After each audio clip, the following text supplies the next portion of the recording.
कभी भी मोहम्मद इस्माइल कासमी के साथ नहीं रहा और इरादा भी नहीं इंशाल्लाह कि कभी उनके साथ जाऊँ। कई गांव ऐसे जहाँ दान मार कर आज तक दोबारा नहीं आया। इसकी एक खुली मिसाल आपके सामने नुमानी पुल की मैं यकीन से कहता हूँ तो बनेगा नहीं, क्योंकि धर्म कभी कोई काम पूरा करते नहीं। मैं धर्म के नाम पर सियासत का हमेशा से मुखालिफ हूँ और हमेशा मुखालिफ रहूंगा। एक अच्छी सी कोई बात मुझे गलत महसूस होती है तो मैं उन्हें टोकूंगा कि ये चीज आप गलत कर रहे हैं। कहते हैं ना कि अब्दुल की सोच फिर चटाई बिठाने का। अगर शहर के अंदर ये लोग रोजगार के लिए कुछ मौके पैदा करेंगे तो जाहिर बात है कि अगर कोई कंपनी आएगी तो उसको एजुकेटेड बंदे लगेंगे। अब एजुकेटेड जब बच्चे हो जाएंगे तो शऊर आ जाएगा, फिर वो शऊर आएगा तो इनकी रोजी रोटी कैसे चलेगी।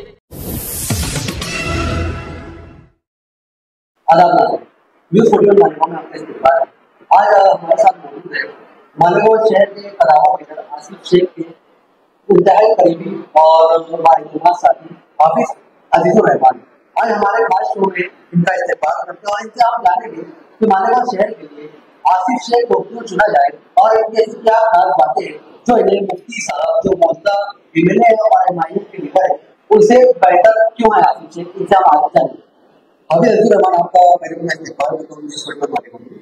हमारा पहला सवाल ये है कि आप रिजवान रेड्डी वाला के साथ रहे और दीगर न जाने कितने लीडर के साथ रहे, लेकिन ऐसा क्या वाकया पेश आया जो आज मौजूदा वक्त में आज आसिफ शेख के साथ आऊँ। आपके शो में बुलाने का बहुत बहुत शुक्रिया। सबसे पहली बात तो मैं ये वाज़ेह कर दूं कि मैं कभी मुफ्ती मोहम्मद इस्माइल कासमी के साथ नहीं रहा और इरादा भी नहीं है इंशाल्लाह कि कभी उनके साथ जाऊंगा। दरअसल शहर की सियासत इंतहाई निचले दर्जे पर चल रही, यानी मैं कहना चाहता हूँ कि जो लोग 17 साल कबल 2007 में सियासत में ये कह कर आए कि हम सियासत की इस्लाह करेंगे, बैतुल माल की हिफाजत करेंगे, आज 17 साल होने के बाद वो इसके अंदर मुकम्मल तौर पर नाकाम है। और मैं कहना चाहता हूं कि अगर वो इसमें कामयाब हुए होते तो आज का इलेक्शन उन्हें अच्छाई और बुराई पर लड़ने की नौबत नहीं आती। उन्होंने 17 सालों में नित नई हुर्बे अपनाए कि अवाम को जहन को भटकाया और वो विकास की सियासत और कहना चाहिए मुद्दे की सियासत वो नहीं करते, दूसरे तमाम मसाइल पर अवाम को उलझाते हैं। आप ऐसा कह रहे हैं, लेकिन गुज़िश्ता 6 महीनों से देखा जाए तो उन्होंने काफी सारे काम किए। मालेगांव शहर में न जाने कितने रोड गटर का इफ्तिताह हुआ है और तरक्कियाती काम जारी है और उनकी 1 लाख से ज्यादा कहा जाता है, ऐसा अंदाजा है कई सियासी मुबस्सिरीन जो मालेगांव के, उनका कहना है कि उनकी पार्टी वोट 1 लाख से ज्यादा है और मौजूदा असेंबली इलेक्शन में उनकी फतेह यकीनी है। इस पर आप क्या कहेंगे? पहली बात तो आप जो कह रहे हैं उनके तामीराती काम रोड गटर, कल तक मुफ्ती इस्माइल कासमी खुद कहा करते थे कि एमएलए का काम रोड और गटर का नहीं होता। अगर ये आज इल्जाम लगाते हैं कि जो लोग कारपोरेशन में इक्तदार पर थे उन लोगों ने कुछ नहीं किया, तो हजरत के भी 27 कारपोरेटर्स थे, तो उनके कारपोरेटर्स को काम करना चाहिए था। कहीं ना कहीं वो नाकाम है और आपको आपकी मालूमात के लिए आपको मालूम होगा कि जो उनके काम है सिर्फ इफ्तिताह होते हैं। 2019 के अंदर उन्होंने कांधे पर कुदाल रखकर 41 जगह 41 जगह कुदाल मारा था। मिर्जा गालिब रोड का दादा भुस्से की जो 100 करोड़ रुपए आया तो उसमें 7 करोड़ रुपए हजरत को मिला था, तो उसमें मिर्जा गालिब रोड का भी काम था, आज तक वो काम नहीं हुआ। कई काम ऐसे जहाँ हजरत कुदाल मार कर गए आज तक दोबारा नहीं आए। इसकी एक खुली मिसाल आपके सामने नुमानी पुल की है। नुमानी पुल का मैं समझता हूँ 3 मरतबा संग बुनियाद रखा जा चुका है, उसके बाद गार्डन के नाम पर कभी उल्लू बनाया गया। अभी मालदा शिवार में 11,000 कॉलोनी के पास 5 करोड़ रुपए का गार्डन, जहां बुनियादी सहूलियात में असर नहीं है, लोगों को राह चलने के लिए रास्ता नहीं है, लोगों के निकासी का मसला है, उनके रिहाइश का मसला है, वहाँ 5 करोड़ गार्डन का क्या करेगी मुझे बताइए। फिर और वो तो डेंजर जोन में भी आता है, डेंजर जोन आता है, वहाँ पहली बात तो तामीर होनी ही नहीं चाहिए। दूसरी बात, वो जो बना रहे हैं वो जगह मैं यकीन से कहता हूँ वो तो बनेगा नहीं, क्योंकि हजरत कभी कोई काम पूरा करते नहीं, और कभी बना भी तो वो जुआरियों का शराबियों का अड्डा रहेगा। आज मैं इसी ताल्लुक से आपसे कहूँ कि हजरत नशे के खिलाफ बहुत जोर शोर में बात कर रहे हैं। मैं समझता हूँ कि नशे के खिलाफ, मैं यहाँ तक समझता हूँ कि मालेगांव में गुज़िश्ता 2-3 महीनों का खालिद हाजी ने नशे के खिलाफ जबरदस्त तहरीक छेड़ी थी, लेकिन ये उन तहरीक में उनका साथ नहीं दिए। अगर ये मुखलिस होते तो खालिद हाजी के साथ आते और नशे के खिलाफ कार्रवाई करते। आज तक उन्होंने कितने लेटर पुलिस को दिए कि फला लोग नशे का कारोबार करते हैं, नशे का धंधा व्यापार करते हैं। मैं समझता हूँ कि आम लोगों को ये मालूम होता है कि फला शख्स नशे का धंधा कर रहा है, तो फिर आप क्यों रेड नहीं करवाते? मेरा सवाल उनसे अभी है और हमेशा रहेगा कि अब शहर के अवाम मजीद बेवकूफ बनने वाली नहीं है। हमारा तीसरा सवाल आपसे ये है कि आपको आसिफ शेख में से क्या खूबियां नजर आई तो उन्हें मुफ्ती साहब से बेहतर बना? दरअसल आसिफ शेख रशीद तामीर ज़हनियत के शख्स हैं। मैंने उन्हें बहुत करीब से देखा है और उनसे दूर भी हुआ, उनकी मुखालफत भी की। मैंने आपको कहूं कि 2014 से 19 का जो उनकी टर्म रही, वो टर्म आप देखिए, और मौलाना मुफ्ती मोहम्मद इस्माइल की 2019 से 24 की जो टर्म है, वो टर्म देखिए कि दोनों की सियासत में जमीन आसमान का फर्क है। उन्होंने जब आसिफ शेख रशीद एमएलए रहे, उन्होंने हर चीज को कंट्रोल किया, फंड लाए। आप देखिए, उर्दू घर की तामीर है, उसके बाद फ्लाईओवर ब्रिज है, और बच्चों को लैपटॉप दिया गया। हर साल मालेगांव फेस्टिवल के नाम पर शहर के जो नए दूसरे मकतबे फिक्र के लोग हैं, उनको बुलाकर उनकी हौसला अफजाई की गई, बच्चों को किताबें दी गई। आसिफ शेख रशीद ने 12,000 से ज्यादा बच्चों को 10वीं की और 9वीं की किताबें तकसीम की, और ऐसा कोई अमल मौजूदा एमएलए ने 5 सालों में जिसे कहा जाए, जिसे नुकुश सुनहरे नुकुश से लिखा जाए, मुझे तो ऐसा उनका कोई काबिल ज़िक्र काम नजर नहीं आता। तो आपको एक हाफिज है और एक है आपकी तारीफ, वो शाना बशाना शेख आसिफ के साथ चल रहे। पहली बात तो मैं सियासत के अंदर धर्म का कायल नहीं हूँ। मुल्क के अंदर नरेंद्र मोदी इसी तरह की सियासत करते तो हम तनकीद करते हैं कि नरेंद्र मोदी हिंदुत्व की सियासत करते हैं और धर्म के नाम पर सियासत करते हैं। मैं धर्म के नाम पर सियासत का हमेशा से मुखालिफ हूँ और हमेशा मुखालिफ रहूंगा। मैं समझता हूँ कि सियासत होने चाहिए तो मुद्दे पर होने चाहिए, विकास के नाम पर, तामीर के नाम पर सियासत होनी चाहिए। आज शहर के अंदर ये एक स्ट्रेटेजी बन गई है कि जो लोग मुफ्ती इस्माइल के साथ हैं वो वॉशिंग मशीन से धोए हुए हैं, और जो लोग आसिफ शेख रशीद के साथ जाते हैं उन्हें बिकाऊ और भांड कहा जाता है। ये चीज खुद मेरे साथ भी हो रही है, लेकिन इन तमाम मुखालफतों से परे मैं इस बात का कायल हूँ कि अगर कल आसिफ शेख रशीद की कोई बात मुझे गलत महसूस होती है तो मैं उन्हें टोकूंगा कि ये चीज आप गलत कर रहे हैं, लेकिन मैं धर्म के नाम पर सियासत का कायल नहीं।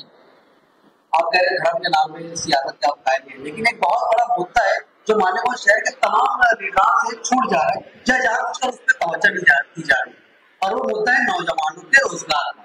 मालेगांव शहर में एक बहुत बड़ा तबका मुस्लिम नौजवानों का है और नौजवान बच्चे बच्चियों का है जो तालीम याफ्ता है, एजुकेटेड है, बेहतर सलाहियत है, लेकिन उनके रोजगार के लिए अभी तक कुछ नहीं किया गया। ना शेख आसिफ खान आगे की तरफ से मुफ्ती था और ना इससे पहले तो 35-40 साल जिन्होंने हुकूमत की मालेगांव शहर, और अभी भी किसी का ना मंशूर जारी हुआ, किसी का मंशूर में हत्तल इनका बिल्कुल भी नौजवानों के लिए कोई बात नहीं होगी उनके रोजगार की। इस पर आप क्या कहेंगे? अभी 2019 से 24 के अंदर तो ये बात दुरुस्त है कि नौजवानों के रोजगार के लिए किसी लीडर ने कोई कदम नहीं उठाया और किसी की सोच भी नहीं गई। दरअसल ये इनकी सोच ये है कि शहर के नौजवानों को सिर्फ झंडे उठाने के काम पर रखा जाए, जिंदाबाद मुर्दाबाद की सियासत तक। ये बात आप शेख आसिफ के लिए भी कह रहे हैं? मैं ये बात तमाम लीडरान के लिए कह रहा हूँ कि इनकी जो सोच है, साथ ही निहाल अहमद की भी सोच यही थी तो किसी को आगे बढ़ने नहीं देते थे। ये जिंदाबाद मुर्दाबाद की सियासत कहते हैं ना कि अब्दुल की सोच सिर्फ चटाई उठाने तक। अगर शहर के अंदर ये लोग रोजगार के लिए कुछ मौके पैदा करेंगे तो जाहिर बात है कि अगर कोई कंपनी आएगी तो उसको एजुकेटेड बंदे लगेंगे।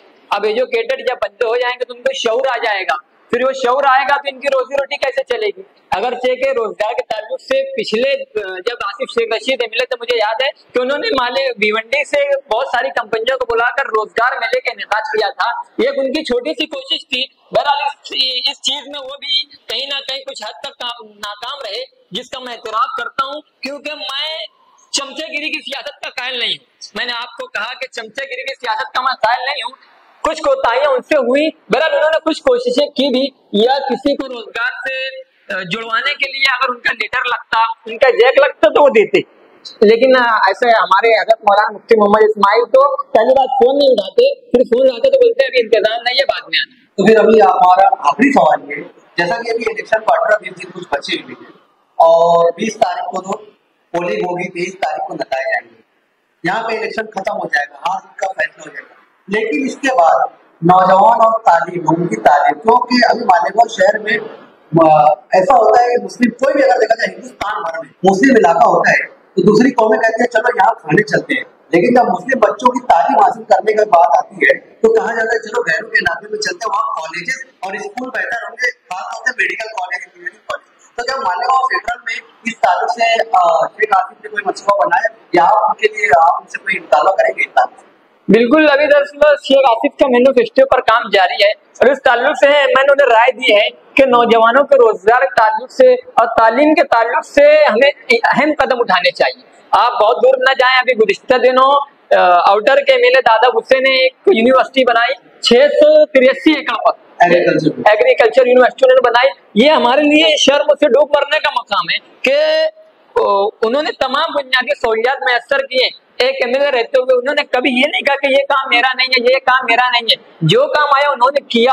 अगर को फिरका परस्ती की सियासत करते हो उनकी जगह, लेकिन तामीरी सियासत में मैं उनका कायल हूँ और इस बात को मानता हूँ कि बेशक हमें लीडरान को तामीर की तरक्की के मामले में उनके नक्शे कदम पर चलना चाहिए। हम ये कहना चाहते हैं तो फिरका परस्ती कर रहे हैं तो उन्होंने अपने फिरके के लिए किया है। लेकिन मुसलमान की बात करते उन्होंने मुसलमान के लिए कुछ नहीं। जो मुसलमान की बात करते हैं वो खुद जाकर उन फिरका परस्तों के कदमों में बैठते हैं, उनके कदम पकड़ते हैं।